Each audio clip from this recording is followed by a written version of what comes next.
So now I would like to invite our first place winner, Wong, to come up and share with us what he wrote and to share with us his ideas for the Federation and how we can move forward. Wong. All right. Anthony, thank you for the introduction, and thank you, AAFF, for granting me this honor. And without further ado, let's begin. Just to recap of the issues, in this essay, we were asked to just express our ideas on how we can build a better community, how we can empower young leaders to act, and what specific project we would initiate if we were the president. To answer the first issue, why do we need a strong AAFF, and how can we build a better community? And my position on this issue is, as a community, we have our most important need is for value continuity. And in order to establish this, we need to create greater communication efforts, and we need to have a greater Asian American CEO presence. Now, in my essay, I described a metaphoric house of bamboo for our values. Now, what exactly?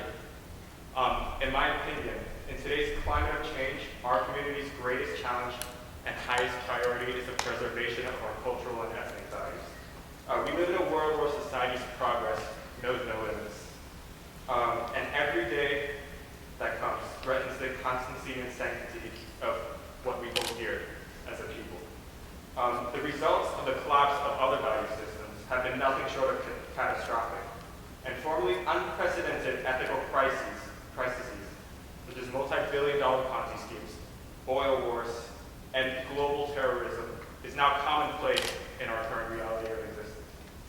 We need to restore sustainability of progress. We need to remind the world that values are not lost and that they're important and will stay with us. And to do this, we need to create a metaphoric house of bamboo, a sturdy structure and empowering institution that will perpetuate our values for the future. Ultimately then, for a principle-driven tomorrow, we need value continuity today. I suggested 2 ways we could deliver this mission. On an organizational basis, organizations such as the AAFF, I believe, need to increase communication efforts. Now, here's why. As the strength of the AAFF is that I think we are a great organization. We have transparent leadership and a strong vision. We have a strong community agenda that does address most, if not all, areas concerning the Asian people. And most importantly, I would say we have a very strong grasp of the values that make us a powerful Asian community. But the weakness of this, as you can see over there, is that we really don't reach the audience that we need. At least online, possibly offline, maybe networks are stronger, but just based on this, 300 views is the most views we have for one of our issues. I think that needs to improve, and communication needs to get better. And also as a community, overall, to sustain values for the long term, we need more CEOs. Now, why do we need more CEOs? Globally, social empowerment is tied to financial power. And obviously, money is not everything, but it is important. Money advances causes, money builds communities, money funds schools. Money, maybe I'm a businessman, maybe I'm taking this a bit too far, but at least globally money is important. But in the United States, I think, we take the corporate culture to another level. The way that we adapt this corporatization, this global culture in America, now nonprofits are not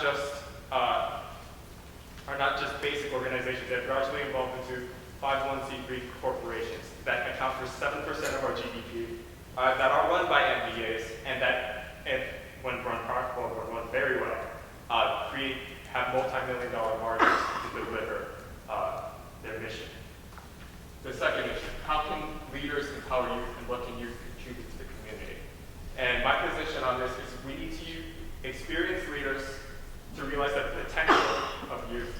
And the youth, with the great energy and great ideas, if harnessed correctly with mentorship and experienced leaders, can bring together a better tomorrow. Now, here's a problem that I see with youth. It's an experience, very simply, very concisely. Youth bring great energy and great ideas, like I said earlier, but sometimes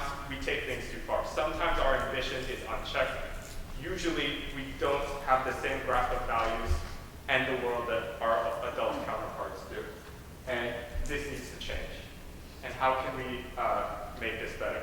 Now, the solution that I thought of was current leaders, those with experience, need to provide mentorship and transmit values. And they need to involve youth in short-term, high-impact projects. Keep their ambition in check, keep it monitored with strong mentorship, and try to get rid of the long-term complications that adults would be able to handle more than kids. And you'll notice how broad and general these are. That's because organizations have varying needs, they have different missions, and it's hard to ascribe any specific strategy to every organization. But in general, this is the direction we want to go. Build values, build mentorship, create experience, youth. All right, and the last question. If I was president of the AAFF, what specific project would I initiate to achieve the goals of the AAFF coalition? And what I would do is I would use IT to empower the marketing and finance positions of the AAFF and affiliated nonprofits. Now here's why. Now, going back to this whole money thing being a key issue, let's add some specific market data to back up this point. A study by Bank of America has shown that nonprofits are still feeling the squeeze of the recession. And for the third year in a row, 60% of organizations have 90 days or less of cash on hand.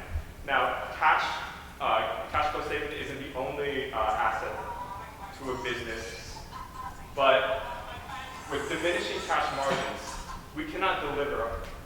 Nonprofit organizations cannot deliver on the mission that they set forth to pull up. And what makes this even worse, as the economy has decreased, as the economy is recovering from the 2008 financial crisis, the demand for the services has actually increased over time because more people are in need because they're losing their houses, they're losing their jobs. And so we have diminishing margins and we have increased demand for services. So obviously the greatest macro issue is a new financial market. And on an internal basis, I find that the greatest weakness for most nonprofits is the underutilization of emerging technologies. As you see, the international sector has done great by using technology. And this speaks to some organizations like Wycliffe Jeans Yellen that got involved in the Haiti earthquake in 2010. As you can see, if properly utilized, technology has power. Dollars raised online can beat expectations and just shock our minds. But right now, because technology is underutilized, companies in general, or not companies, nonprofit organizations in general, achieve a quarter of what they should, as you can see on this graph. Now, to address these issues, my project will empower the finance and marketing position of the AAFF by using communication and information technology. And this plan comes in 3 steps. One, we're going to enable mobile fundraising through the Mobile Giving Foundation. 2, we're going to enable online fundraising with Google Checkout. And 3, we're going to become a master social fundraiser, a concept pioneered by the National Technology Network. Nonprofit Technology Network. They're another 501c3 that does research for 501c3s with Facebook. Okay, so the first plan. What's interesting about my specific IT plan is it's designed for non-technical boards to enact technical endeavors. So all of this complicated technology work will be outsourced and will not require excessive IT expense and personnel. So with the mobile fundraising idea, there's actually a 501c3 organization called the Mobile Giving Foundation. And Yellen used them. A bunch regional and national nonprofits use them. And what they do is they do all the short coding. They give you your own personal number. It's like a 5-digit texting code. And they transmit 100% of the donations to you, and then they charge you after donations are accrued. I think the period is 3 to 5 days after donations are accrued. And what this Mobile Giving Foundation will do is it will empower every cell phone, 2 minutes, sorry, every cell phone to serve as a platform with which to donate. And that's big and necessary for growth. Secondly, with Google Checkout, you can monetize all types of web pages with minimal costs and maximum security. I think Google actually has a 100% refund money refund policy for fraud within 60 days, which is great, which no one else in the market offers. And the cost of minimum ranges from 3% to 2% and plus 30 cents per transaction. And some qualified 501(c)(3) nonprofits could receive a fee waiver from Google so that they don't even have to pay this expense. And lastly, the Master Social Fundraiser. A Master Social Fundraiser is designed as a nonprofit that raises over $100,000 through Facebook alone.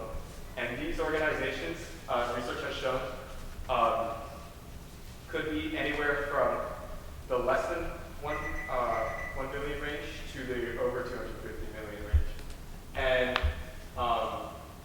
the trick behind making Facebook profitable is by getting more than 100,000 members. The cost is free, and it'll take minutes to set up, but it will probably take months if not years to reach that 100,000. Thank you for your time.